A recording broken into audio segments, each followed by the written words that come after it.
Dengan adanya begitu ya publikasi dari ByteDance induk dari TikTok Shop, sebetulnya untuk Kemenkop UKM sendiri update-nya seperti apa Pak? Boleh di-share kepada kami. Silakan Pak Vicky.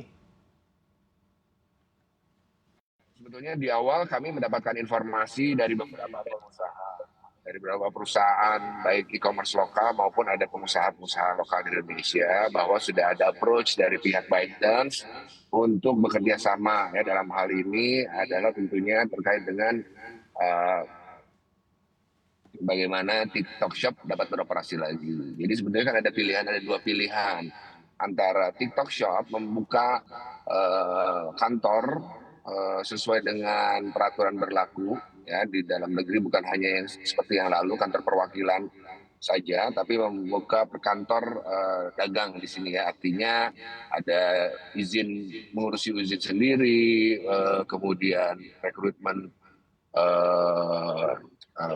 karyawan dan seterusnya.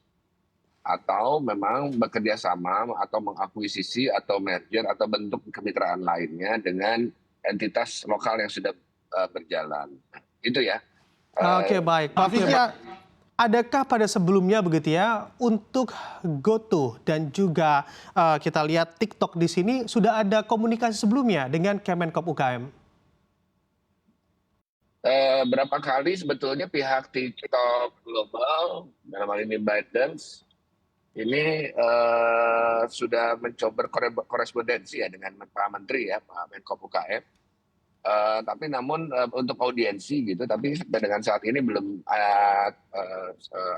ketemu nih jadwalnya. Jadi sampai saat ini belum pernah ketemu secara langsung. Oke, baik. Pak Vicky mengamati juga ketakutan begitu ya dengan beberapa pemain lokal juga yang terkait dengan predatory pricing. Apakah memang dengan penggabungan GoTo dan juga TikTok Shop ini Anda melihatnya tidak akan mengarah pada predatory pricing yang mana juga ditakutkan oleh para pemain lokal? Kalau predatory pricing sudah diatur melalui Permendag 31 2023 yang lalu ya, yang sudah kita batasi bagaimana ketika barang impor itu wajib menyantumkan izin impor resminya. Nah, namun kita juga ingin dorong ke depan ada satu lagi klausul bagaimana kita ingin mencantumkan barang yang dijual di e-commerce tidak boleh lebih di bawah daripada harga pokok produksi HPP gitu. Itu sudah dilakukan juga di China sebetulnya terkait dengan predatory pricing. Tapi lebih daripada itu sebetulnya kita sih melihat ya investasi ByteDance ke platform lokal, apakah itu di GoTo, apakah platform yang lain ketika nanti waktunya resmi ya, itu menunjukkan pentingnya pasar Indonesia ya untuk ByteDance ataupun TikTok dalam hal ini. Oke baik, Pak Vicky, dengan adanya penggabungan ini sebetulnya mencermati juga apakah ada semacam perizinan yang harus dilakukan oleh kedua perusahaan ini?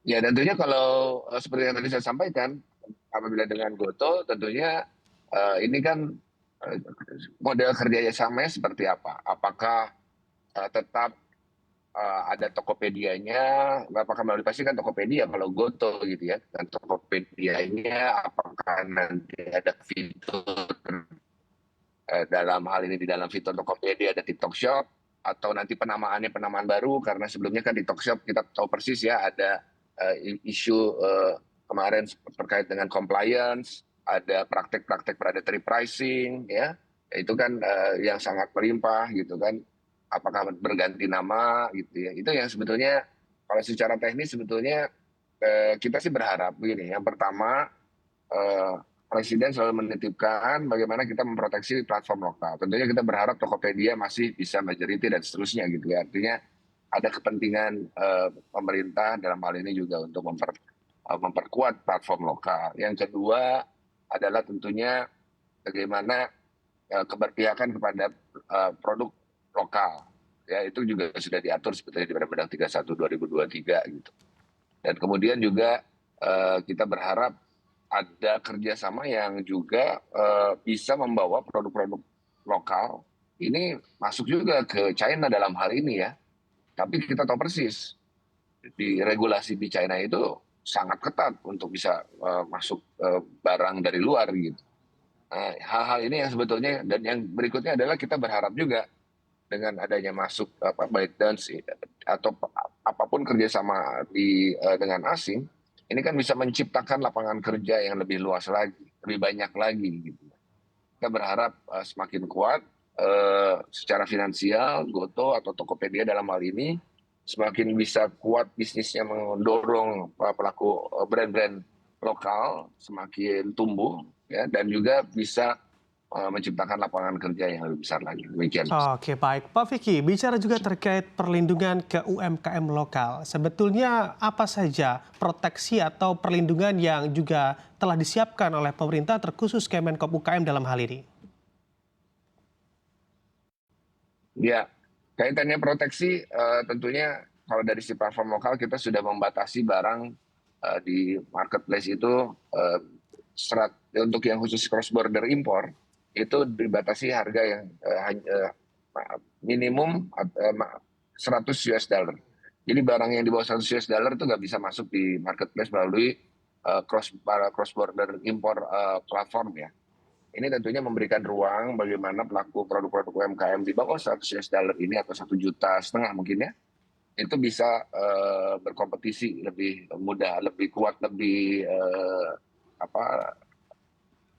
mudah lagi gitu ya. Kemudian kita minta juga barang-barang platform lokal, platform marketplace ini melalui peraturan Permendag 31 2021 ini untuk memprioritaskan brand lokal. Kalaupun ada tadi saya sampaikan untuk brand impor harus ada izin impor resminya, sehingga menunjukkan bahwa ini melalui proses importasi resmi.